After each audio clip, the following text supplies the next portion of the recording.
Assalamualaikum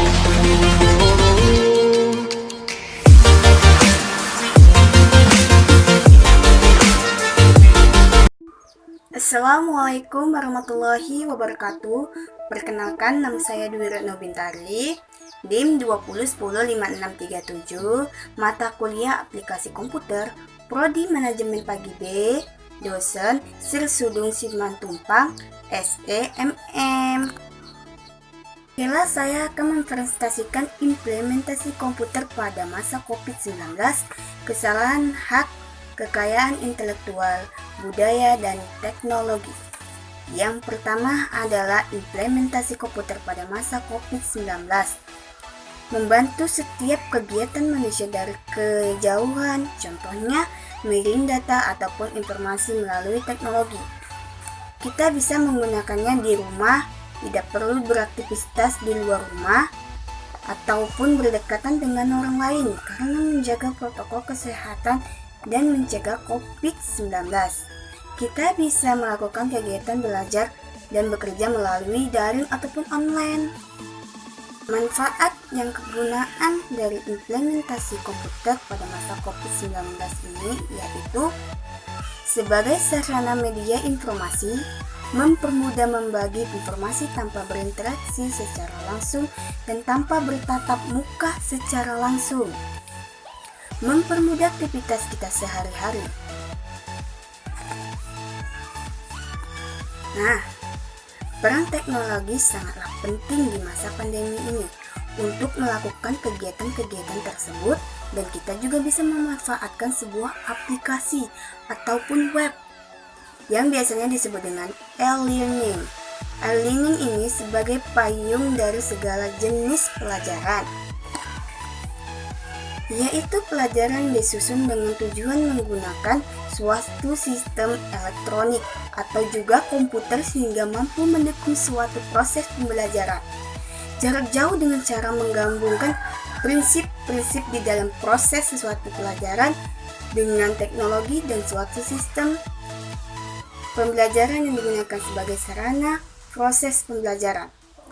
Yang digunakan sebagai sarana proses belajar mengajar yang dilaksanakan tanpa harus bertatap muka dengan secara langsung antara guru dan murid. Proses pembelajaran jarak jauh yang berbasis elektronik dengan memanfaatkan media jaringan komputer.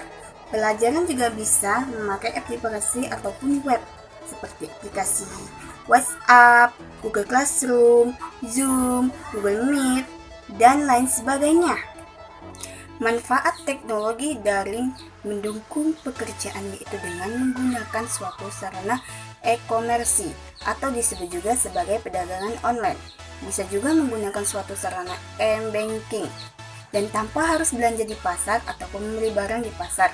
Kita bisa memesan melalui e-commerce dan e-banking tanpa harus berinteraksi banyak orang. Aktivitas sehari-hari kita jadi dipermudah karena sudah adanya teknologi dan kita bisa terhindar dari COVID-19 ataupun bisa disebut bilang virus corona. Bukankah lebih baik mencegah daripada mengobati? Dan jangan lupa patuhilah protokol kesehatan. Nah, selanjutnya sekarang ialah membahas tentang hak kekayaan intelektual, yaitu hak yang timbul dari hasil olah pikir yang menghasilkan suatu produk atau proses yang berguna untuk manusia. Intinya dari hak kekayaan intelektual ialah hak menikmati secara ekonomis hasil dari suatu kreativitas intelektual. Objek dari hak kekayaan intelektual berupa karya-karya yang timbul atau lahir karena kemampuan intelektual manusia. Nah, apakah yang dimaksud dengan hak kekayaan intelektual?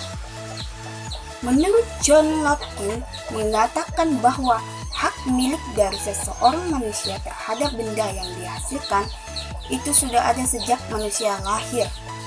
Menurut Fichte yang mengatakan tentang hak milik dari si pencipta ada pada bukunya.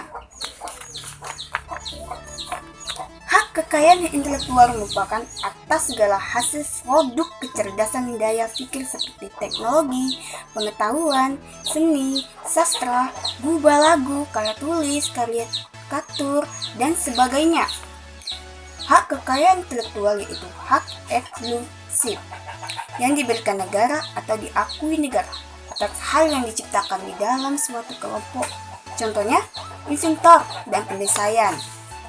Nah, yang dilakukan kesalahan umum dari hak kekayaan intelektual yaitu meniru ciptaan orang lain. Bisa disebut juga dengan plagiat.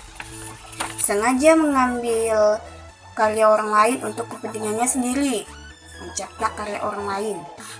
Mengambil karya atau meniru karya orang lain tanpa sepengetahuan dari si pembuat karya.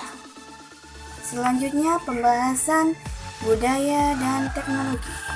Budaya adalah suatu cara hidup yang berkembang dan dimiliki bersama oleh sebuah kelompok orang dan diwariskan dari generasi ke generasi.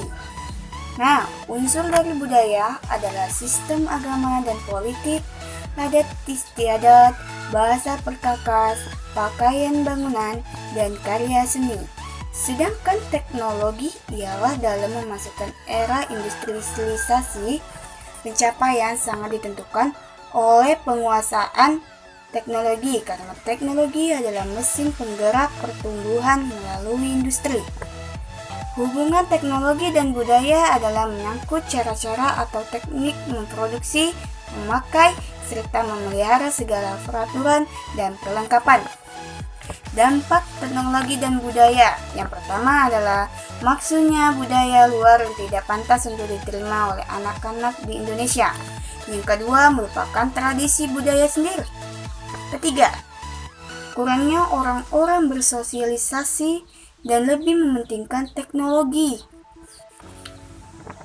Demikianlah presentasi saya. Semoga presentasi saya bermanfaat bagi teman-teman sekalian. Terima kasih sudah berkunjung di channel YouTube saya. Bila ada kekurangan di dalam video dan ada kata-kata yang kurang jelas, mohon maaf ya. Sekian, terima kasih. Wassalamualaikum warahmatullahi wabarakatuh. Bye-bye.